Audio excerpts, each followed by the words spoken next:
Well, hello everyone. Good evening. Scott Wadle from the Planning Department, and I'm here to present the information about the Wichita Bicycle Master Plan. So first thing is, it's kind of late in the evening, so I just want to make sure that no one feels like a bicycle. Too tired? No, I know. All right. Well, so we'll get on with the presentation, right? Okay, well, first off, this is simply to give an overview about the Bicycle Master Plan, provide folks an opportunity for input. If you haven't gotten a chance, we've got some comment forms out on the table out in the hallway there. And also to let you know where you can get more information. You can contact me directly. We've got all the documents online at wichita.gov/bicycleplan, so you can find it all there. There have been a number of presentations to some of the DABs. DAB 6, we went out to your breakfast. DAB 1 went to the breakfast there and went to a DAB 2 meeting. So I just want to let folks know that if you've seen those presentations or one of those presentations, this presentation tonight is going to be very similar to that. There's very few changes throughout in the plan right now.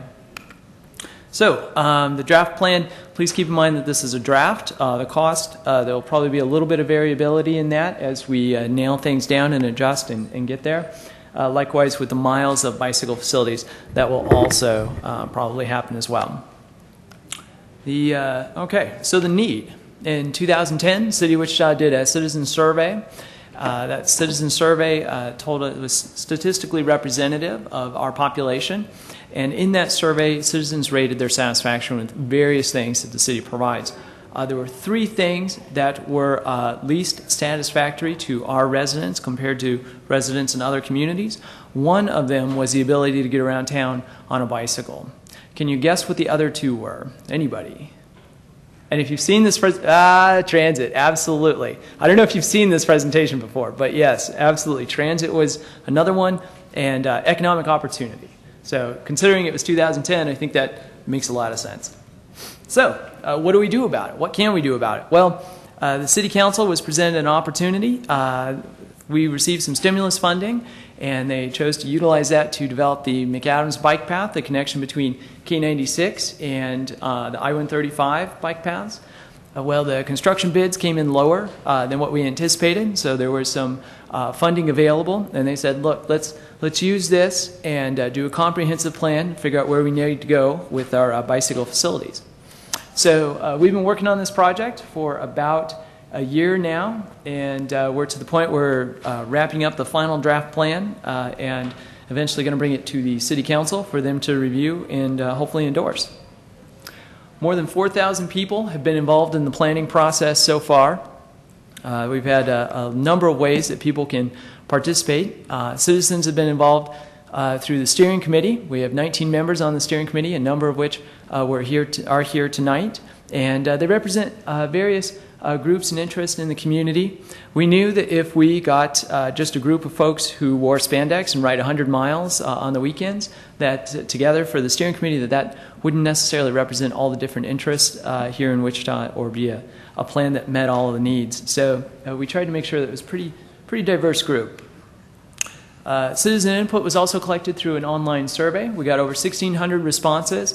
The consultant who works on bicycle plans throughout the country was really shocked when we received such a high number of responses in such a short amount of time. It really showed that there was quite a bit of excitement out there about the Bicycle Master Plan. We found out from the survey that the number one barrier people have is a fear of motor vehicles, and I think that makes a lot of sense. The number one improvement that we can make is to connect the existing facilities, and that's something that matches up with what we saw from a survey done for the PROS plan as well. We also collected public input through an interactive map, and that input about where people ride, where they'd like to ride, where there are issues, was used to create the study network. And we'll talk a little bit about that in just a moment. We also did a number of focus groups and went and met with various groups. We got some really interesting information out of the focus groups. For instance, at USD 259, we found out from some area school principals that the school district does not provide bicycle education uniformly through the school district. That's really a call that's left up to the principals of the schools. We had two open house events here in City Hall. The first one had over 178 people attend. The second one had over 100 folks. and we learned that you cannot bring bicycle tools through security. So just in case, I want to make sure no one gets caught with that one. But we learned some really good information from the open house events, provided people an opportunity to draw on the maps, indicate where they'd like to ride, where facilities are needed, also to vote on different priorities. So it's a really great time. We got a lot of really good information. The steering committee developed the vision, goals, and objectives based on the public input that was received. I'm not going to read the vision statement, but it is available on the executive summary, which is out in the hallway. But the goals are to increase the level of cycling, increase the safety of cyclists, and to promote a culture where bicycling is a normal form of transportation. Now we know from studies in other communities that about 60% of the population is interested in cycling but concerned. These are the folks that if you ask the question, well, did you ride to the Super Dab meeting? They would probably say, no, I didn't ride my bike because I was concerned about having a safe way to get there, or I was concerned about having a safe place to park my bike or secure place. So those folks are the ones that we're trying to help address some of their concerns. And one of the ways we can do that is through infrastructure. And in the process, how we determine where the infrastructure needs to go is that a study network was developed from public input, staff input, and from previous plans. And then we sent out a team of an engineer and a planner. There were two teams, and with an engineer and planner each, and they drove out in rental cars and drove throughout the city and got out and measured the roadway widths, looked at the average daily traffic on the roads, and that told us what the capacity is for some on-street facilities. So from that, the steering committee developed the citywide bicycle network. It's quite large. You can see that the total mileage is 825 miles. And note that the most recommended one there, type of facility, is a shared use path. And that's primarily because previous plans had recommended pathways along creeks and rivers, and that's how we got to that high mileage rather quickly. So the steering committee looked at that and they said, well, you know, that's a lot to tackle. What can we really tackle in 10 years? And that's the priority network. And for the priority network, there's 133 miles that are recommended. The most common or most recommended type of facility is a bicycle boulevard, and we'll talk a little bit about what that is in just a moment. But you'll notice that the shared use pathways, it's instead of 262 miles, it's 5 miles, and I'll point out that in just a little bit. By the way, you can see the map of the priority network out in the hallway. We've got that on display. So we've talked a little bit about the public input. We've talked a little bit about the facility and their locations and the types. Let's talk a little bit more about what those facilities are. So this is an example of a shared use path. This would be a facility that's not adjacent to a roadway. It's usually along like a river body or like a railroad corridor. This is a side path, so it's a path that's adjacent to a roadway. You can see here it's got good separation from the roadway. It also travels across the driveway, doesn't go down to meet the driveway. So that's a side path. A bicycle boulevard, this is a facility that we don't have yet here in Wichita, but it's a low volume, low speed traffic street that cyclists are encouraged to utilize. One of the challenges with this type of facility is that when you get to a major arterial, you typically have to do some kind of treatment to help get folks across the arterial, because if you think about your neighborhood street, when you get out to an arterial like Central or whatnot, there's not always a signal. So in the case of the plan, what the steering committee tried to do is utilize the existing pedestrian signals as much as possible, but in some locations there are recommendations for additional signals where needed. Bicycle lane, this is an example of a bike lane. We've got some on 1st and 2nd Street, Mount Vernon are some examples. This is a buffered bike lane, so it's simply a bike lane with an additional buffer on it. And this is a shared lane marking. So this is a marking that's put into a motor vehicle lane, simply alerts the driver that they should be aware that cyclists are encouraged to utilize the roadway.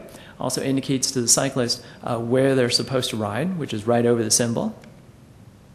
This is a wide outside lane, so just a little bit wider traffic lane, provides space for a cyclist to be riding on the side.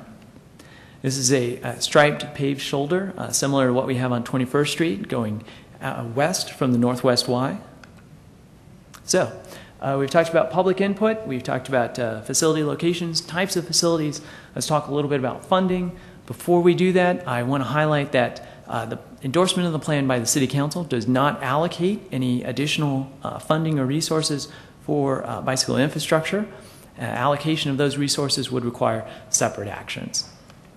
So, here are the cost estimates that we're using for the plan. And the first thing that people say when I bring this up is, holy moly, that costs more than my house. Well, public infrastructure can be a substantial investment.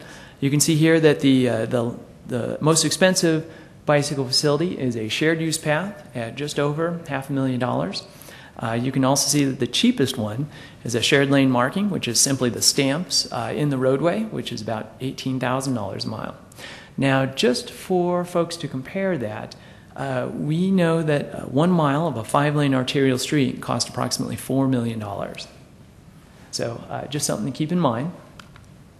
So here's a big slide that has a lot of information, and we'll go through this. So the long-term network, remember that's the one with 818 miles of new facilities. Most of it is shared use paths, right? The most expensive type of facility. And it cost approximately $34 million for the on-street, $170 million for the paths. And so the steering committee said, well, what can we do in the 10 years? That's the window for this plan. And that's where the recommendation for the majority of the facilities to be bicycle boulevards comes from. There's $8.2 million of on-street facilities recommended, $2.7 million worth of paths that are recommended. And that's the map with all the red lines outside that you can see outside in the hallway. And 133 miles would result. So the steering committee said, okay, that's the 10-year vision. Where should we get started? And that's where the top 10 list comes from, and the top off-street priority are identified. And those cost approximately $2.1 million for the top 10 on-street, $2.4 million for the one path, and that would result in approximately 42 miles of on-street facilities and 4.5 miles of paths. So there are two ways to really build the bicycle network. One of them is as a standalone project. The other one is as part of other projects. Now, a standalone project, that's your typical process where you plan it, design it all separately and fund it alone. Part of other projects is routine accommodation, and that's where bicycle projects are installed or incorporated as part of other projects. For instance, a road resurfacing project, a road widening, or a new construction project. So in terms of funding, well, the city capital improvement program, which is how the city pays for, or plans to pay for, expenditures for bricks, sticks, and big equipment, right, really substantial things, currently has an allocation of $500,000 every other year for a total of $2.5 million over 10 years is what, if you continue that 10 years out for the life of the plan. That we see the potential from that of acquiring federal grants resulting in up to $12.5 million over the course of 10 years, because federal grant programs are out there for bicycle projects and other transportation projects, and you can generally leverage those about 80% federal for 20% local match. So these are the on-street, the top 10 on-street projects. You can see that they meet the community's needs of connecting existing facilities, which are shown in the purple. They also go through downtown and extend bicycle access into communities that currently don't have bicycle facilities. This is the #1 priority off-street path, and you can see that it would be the Redbud path. Currently, the section from Oliver out west is under design and development right now. So this would simply extend it out to K96. So we've talked a lot about infrastructure. There are a number of recommendations regarding policies and programs. Those are highlighted in the executive summary, which you could pick up outside. I'm not going to spend too much time on these, but I do want to highlight that the plan does recommend the creation of a bicycle pedestrian advisory board. And this would be a board similar to, say, like the park board or the transit advisory board, to provide recommendations to the City Council on issues related to bicyclists and pedestrians. It also includes a number of recommendations for enforcement and education related to bicycle safety.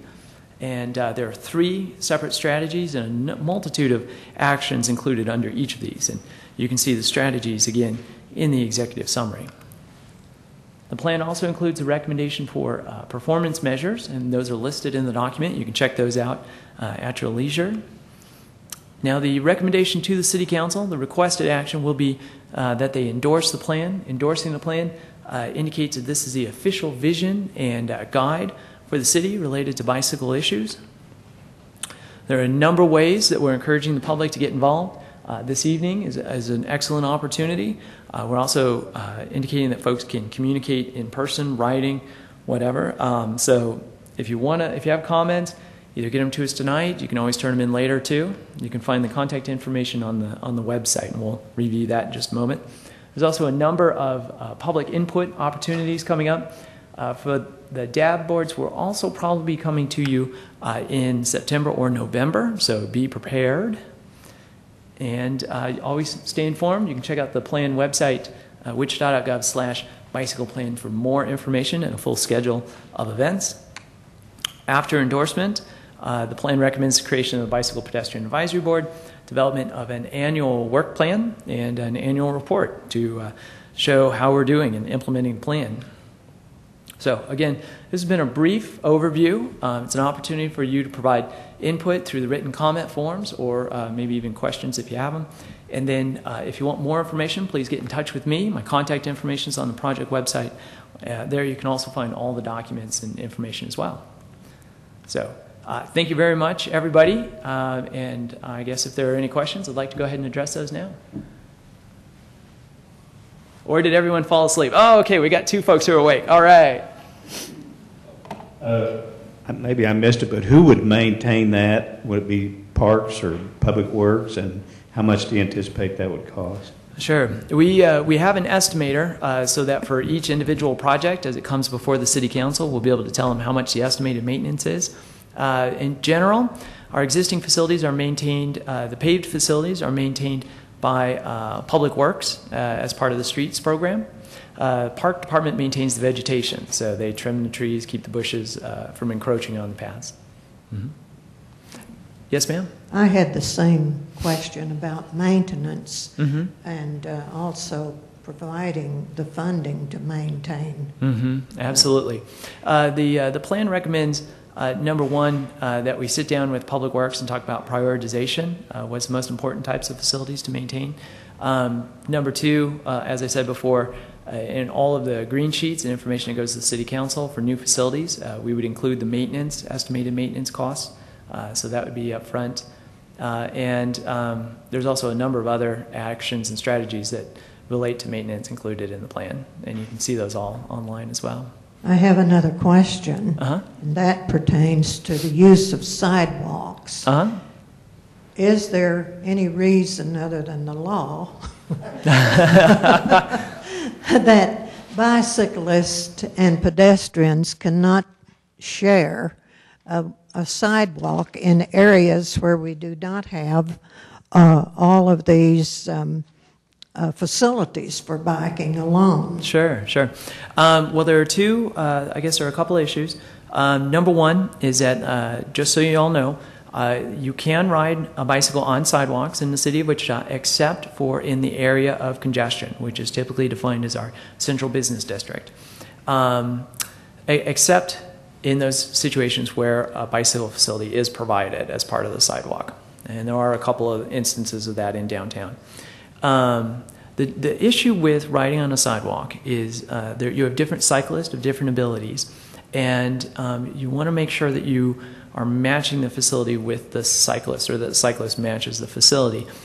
For instance, on a sidewalk, if an individual's riding a bike there and they're going reasonably fast, I would say like 10 miles an hour or whatnot, they're actually at substantial risk simply because motor vehicles are not expecting something to be moving that fast on a sidewalk. So statistically, studies have shown that the intersections are quite dangerous for cyclists riding on sidewalks at that kind of speed. Now, with that said, should we prevent small children from riding on sidewalks, bicycles on sidewalks? Absolutely not. So because in cycling there's such a wide variety of different cyclists. It just depends on what the circumstances are. But overall, if you're an adult cyclist and you're traveling at any reasonable amount of speed, I would highly recommend that you encourage that you look at the streets instead of the sidewalks in a lot of areas. Mm-hmm. Well, pedestrian would naturally take precedence over the cyclist, and I think all cyclists should know that. Sure, absolutely. The other thing is there's certain areas where no matter what you put up, let's face it, it is not safe to be bicycling. Mm-hmm. Whether you're wearing the hat, have the flag, the reflective jacket, whatever you have, it is not safe. Well, and the plan as part of the study network, when we set out the teams to evaluate different locations, one thing that they did was they looked at the amount of traffic and the amount of room and space that's available. And in places where it simply didn't make sense to have cyclists on there, we removed that from the network, and you'll find that there's no recommendations for facilities there. So we were very careful to evaluate those different roads before there was a recommendation made. Mm-hmm. Well, the longer trails, many people who want to ride and ride to the longer trails have some distance that it takes to get there. Mm-hmm. Either you have to transport your bicycle or you're going to have to ride it. Mm-hmm. So I still see that there are serious complications, and I do think that we should allow more bicycle riding on the sidewalk than we do. Okay, and I'm here to say that is allowed, although it depends on the circumstances about whether or not that's the safest facility for you to be riding on. So, all right, thank you. Sure. I presented some of this to our neighborhood association the other night, and they had some questions. Okay. Could you tell me, first of all, what the width of a bicycle lane is planned to be? Well, it depends on the circumstances, but in general, you can estimate an average of about 5 feet per lane. So on one side would be a 5 foot, and on the other side would be a 5 foot lane. So you'd have 10 feet overall on the entire road. And what would the width of the driving lane be expected to be then? Well, the typical width of a driving lane is, I'd say about 11 feet. On average. You can go a little bit smaller, but it depends on the type of traffic that's utilizing it. If you've got a facility where school buses are going, you probably don't want to get much more narrow than 10.5 feet. Although you can go down to 10 feet if it's just cars for most of the traffic. Sure. Thanks for being so patient, everybody. Great, thank you. My name is Bruce Fueling, and I recently had my car repaired at a really neat place, just a half block south of the Interest Arena. So I drove from where I live, just north of WSU, and I said, I'm willing to be a test case if they want to arrest me for driving on the sidewalk. But the one thing I found out that, I don't have 21 speeds is that it's risky on the sidewalk. If you think you can just look straight ahead for obstacles, there's a crack, glass, or something. There's no way that the sidewalks are maintained half as good as any street, road, or anything. It's kind of dangerous. Not to mention overhead branches and everything. But I got up a little speed, and I went all the way down and went down Waterman and made it. But I had a balance between driving in the street and I've been driving too long. I just can't see myself in spandex and a helmet yet. So it's kind of dangerous on the sidewalks, even in my neighborhood. Their unevenness from the roots that are growing that's lifting the sidewalks and everything. So you really have to. You just have to be focused. Well, thanks for sharing your experience. And yeah, spandex does come in handy if you're going over 18 miles an hour. It just cuts back on aerodynamics, but just so everyone knows. Scott, thank you for all the work you've done on this project. Well, thank you. Thanks. This has been great. I do have one question. Sure. If a neighborhood does happen to have financial resources and is requesting some bike pathing outside of the plan. Uh-huh. Do they also fall on a responsibility of maintenance from the neighborhood, or I mean, how tight to the plan do we have to stay and so forth? Yeah, no. The plan is just a guide, and as these projects come up, as implementation occurs, there'll be a lot of room for discussion about whether or not this guide represents what actually should happen. For instance, in Minneapolis, when they did their plan and they went out to implement some of the projects, they talked to the neighborhood residents and they found out that maybe X street doesn't work quite as well. The neighborhoods wanted it actually to be the next street over. So I think that we'll find that there will be a little bit of variability when we go to actually implementing the projects. Of course, we want to try and keep that to something that balances both regional connections and connections across the city and local desires. So there's a careful balancing act there, but I think we'll be having a lot of good conversations about those type of things. In regards to the facility, that's a good question, and I don't know the specific answer yet. But I would think that it would fall either under kind of two categories. Number one is, are you doing it in partnership with the city, and then you kind of negotiate it that way, or you could do it as a donation and then negotiate it that way as well. So, yeah, definitely two different roads to look at there. Thank you. This is great. I really love the dialogue, so thanks everybody. This is really good. And Megan is definitely getting her exercise for the evening. Thank you so much. Thank you so much. Yeah. And I appreciate the fact that you've come to small meetings as well as big meetings. Sure, absolutely. So we all know you. I have several questions. And okay. I'm on the WIN board, but I'm interested particularly in the Rosebud Path and Kenmar.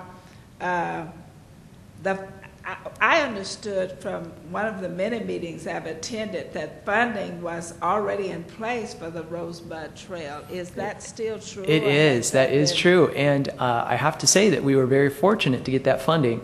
It comes from a variety of different sources. One of them was that there was some stimulus funding that was available, and through some very fortunate turn of events, we were able to secure the stimulus funding through KDHE to pave part of that project, and so that's the portion that you see that's already paved.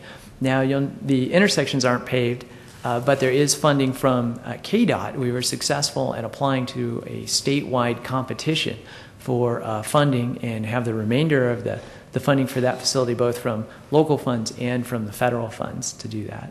Mm-hmm. Well, with that in mind, my neighbors, when I walk, are asking, when in the world are they going to complete this Rosebud? Have they forgotten the part from Oliver to 13th Street? Sure. And another question, will there be shared bicycle paths along we really as taxpayers do appreciate the use of our money in expanding 13th Street from Hydraulic to Oliver. Mm-hmm. Will there be shared bicycle paths there at all? Yeah, let me handle those two questions. Okay. The first one is, have you been forgotten? Where's that project? Okay. And the answer is that it's, this is just what I know from talking with staff who are working on that project, that the design should be ready for public review any time now. And they're eagerly anticipating getting those back from the firm that's working on those. And once they do, they are going to schedule a public meeting date. I believe it's going to go to the DAB for review. So I'm very excited to get a chance to see those as well. So hopefully we'll get a chance to see that pretty soon. The second question is, will there be bicycle facilities on the changes to 13th Street? Yes. And the answer is no, because the plans were developed without bicycle facilities. And so at this point, there's the bicycle master plan does not recommend bicycle facilities there, and likewise the development will not include them. So. Very, very, very clear answers. Now, they're still asking me, since I have been vice president of Kenmar, Maxine, about the lighting on this Rosebud. What kind of lighting are we going to get for the safety of the backs of our houses that face this Rosebud. Yeah. And you know, I face it, but the backs are there, and there has been some problems there. And yeah. How can you answer us there? Well, unfortunately, I don't know, but the design work should provide an answer for that. And lighting will be a challenge because you want a certain balance between lighting the path and not necessarily lighting up the bedrooms of the homes right next to it. And so distance between it and safety boxes that people can call from. These kinds of things are what Kenmar and Fairmont both are interested in, and we have a petition on that. I'll tell you what, I'd love to chat with you a little bit after this meeting, and we can chat some more about some of the safety design things that come up with paths and trails. But overall, I do want to emphasize that in general, they are safe facilities, especially because you have users frequently going along there with cell phones. Just a couple of years ago, there was a case here in Wichita where there was a couple using a path that actually prevented a crime, stopped a crime from happening. So I just want to emphasize that they are safe facilities. Generally, they reflect what's going on in the neighborhood as a whole. But the object there is you do need to make sure that they're maintained, well maintained, so that it kind of makes people aware that this is a facility that people watch. But no timeline yet? Not to my knowledge, no. That's the key issue. Yeah.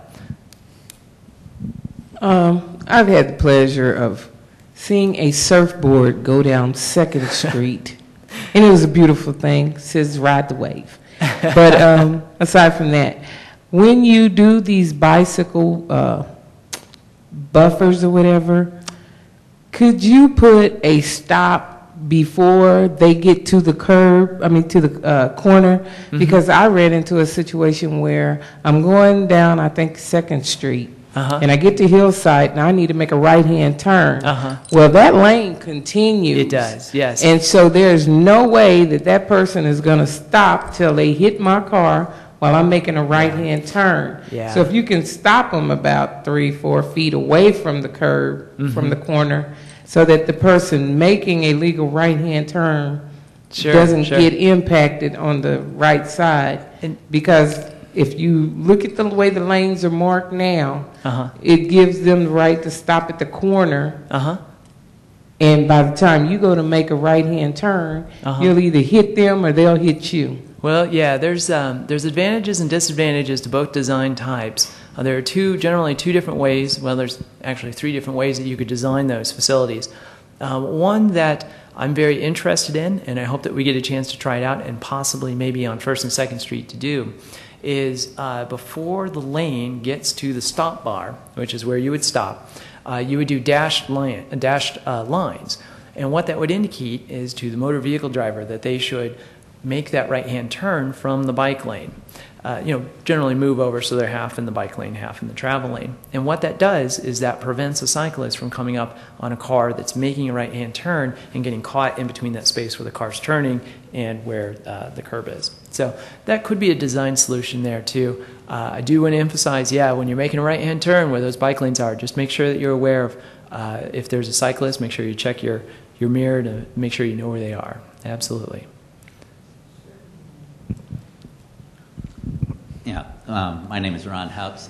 Does the master bike plan include, I'll call more long-range solutions such as ordinances or codes that could be applied to new developments that would insist that the developer put in those kind of facilities? Yeah, no, the plan does not have recommendations for new developments. Except for there is a recommendation to encourage bicycle parking as part of new developments, commercial and office developments. As far as streets and roadways, the plan recommends that arterials, which are the major streets, major thoroughfares, be designed in instances where the plan recommends it to include bicycle facilities. However, it does not have any recommendations for the local or collector streets that would be developed as part of a new development. So could you maybe move on that direction? Well, I'll tell you what, I can present that recommendation to the steering committee, that comment, and let them decide what's appropriate to include in the plan. Okay, good.